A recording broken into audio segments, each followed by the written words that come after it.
My name is Russell Sarder. I'm the chairman and CEO of Netcom Learning. The purpose of Netcom Learning is to promote the values of lifelong learning. We provide business and technology training solution to individual, corporate, and government clients. 80% of our clients are corporate, 20% are individual and government clients. We're in business for 13 years. We have been growing every single year, and fortunately, I'm proud to say that we are profitable every single year. Over the last 13 years, we have serviced 90% of the Fortune 1000 companies.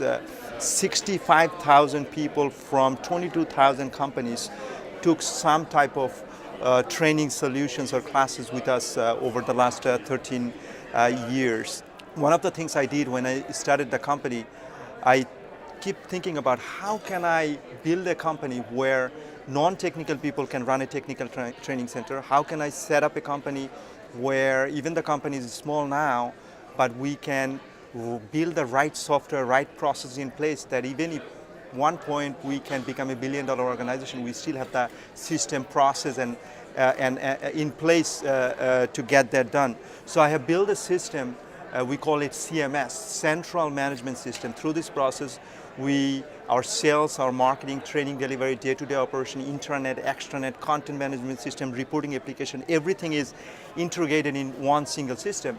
But the most important thing about the organization is our purpose. The purpose of the organization, again, is to promote the values of lifelong learning.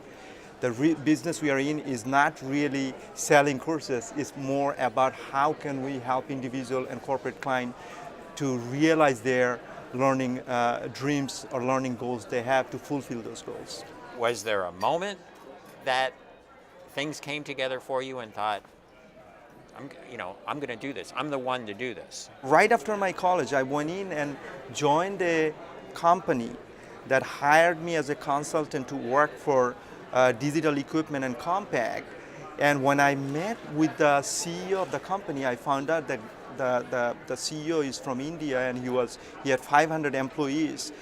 And I looked at that, if he can get it done, why can't I get it done? Right after 3 months of job, right out of college, I just quit. I said, let me go and I have to start something. So initially I thought I wanted to open up a consulting company where I know there was a shortage within the industry for high-end IT professionals. So I went in, called my friends, said, hey, do you want to work for me, even though I didn't have a job for them? If you're making right now $60,000, $70,000, if I can find you a job for $100,000, would you work for me?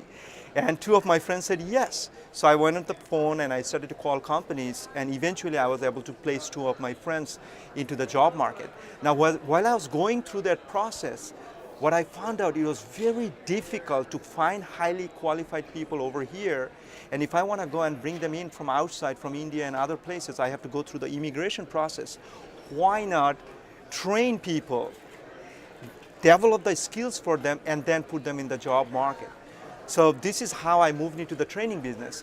Deep inside, I'm passionate about learning.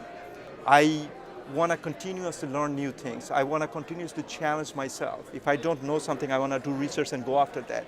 So one of the reasons I'm in the learning business because I'm passionate about learning. Second reason, I believe I went into the business because I was always passionate about success. And I remember that some of my friends were telling me that don't go into the business. It's the recipe for disaster. 90% or 80 or 90% of the businesses fails on first 5 years. Different statistics say different things.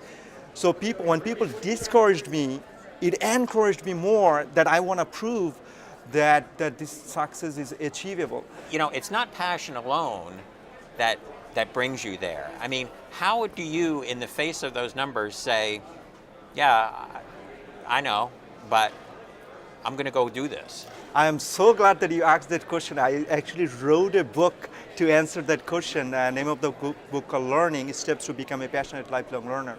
I went back and I analyzed myself that sometimes people ask me, Russell, why did you become successful just like you? I say that is the passion and drive to become successful. Everybody has that. I also know that is because that I'm in an industry that has a huge market opportunity. It's $24 billion industry. But I think the most important why I became successful, I think, is because I'm a passionate lifelong learner. I'm consistently going in and learning new things into different areas. So I'll give you an example. When I started the business, I didn't know anything about sales. I didn't know anything about marketing. I didn't know anything about accounting, finance, leadership. So I went into a reading mode and initially developed a competency model and start learning about all these new things, because I believe that I cannot lead people if I mislead. I cannot hire right people unless I develop the human resource skills. So to answer your question, I believe the reason an entrepreneur becomes successful and people can maintain a sustained business, besides the passion and the drive, the organizational founder needs to be passionate about lifelong learning. As you grow, as you become bigger, how do you stay true to the things that you're so passionate about? If you ask me, Russell, what are the 3 challenges you're facing right now? I would say one is that how do you consistently hire the right people within the organization? Second thing, I would say that how do you define what your core competency is? What's your core business model? How do you focus on that core areas, and how you have the discipline to say no to opportunity? We don't have any lack of opportunities. There's so much opportunities out there. How do we stick to what we are best at and actually do that? And third thing is, how do you maintain that organization culture as you're growing? So I believe that the challenge that we have, that we need to continuously go back and look into that, ask the 3 questions: what we are best at, what we are passionate about, what drives our economic engine. So once we know what we are best at, we need to continuously remind the leadership team and continuously remind our management team that this is where we need to focus on. Because once we get diverged, the business is going to collapse. Think about your company today. Do you see what's there? Do you focus on what's there, or do you focus on what's missing? We focus on both. I have to consistently look at what we are good at now, what we are doing right now, how do we maintain and make it better. On the same time, I have to constantly look for new opportunities. What other way we can grow the organization? What other related business we can go in? We have to continuously look for future growth while we are maintaining existing business. Kauffman Foundation talks about the need to have more entrepreneurs. We want more entrepreneurs, we want to make them more successful, and we want the successful entrepreneurs to grow bigger and grow faster. What's your advice on how do we get that done? How do we make it easier? How do we make it a better place for people to come, and then have the freedom to live out their entrepreneurial dream? I'm an immigrant from Bangladesh. I came here 21 years ago. I went to school over here. I started the business 13 years ago. I created hundreds of jobs over here. And I want to add some statistics. I'm sure you know that 40% of the Fortune 500 companies is been built by either an immigrant or an immigrant son or daughters.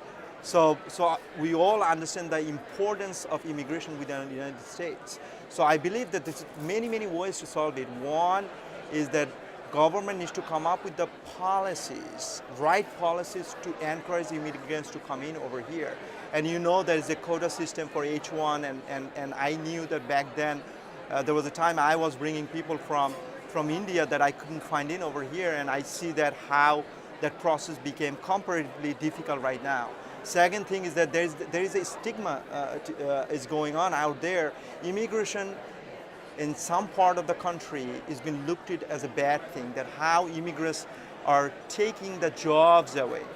So I think that there is a communication problem here, that how does the leaders, how does the, not just the political leaders, how the thought leaders, how the media communicate this information effectively to the public, so that immigration becomes a good thing. Because I believe that a lot of people still don't understand the history of US, what made US successful. There's a lot of reasons, and one of the key reasons US is so successful is the immigration. Thank you so Thank you. much. Thank It's you. awesome.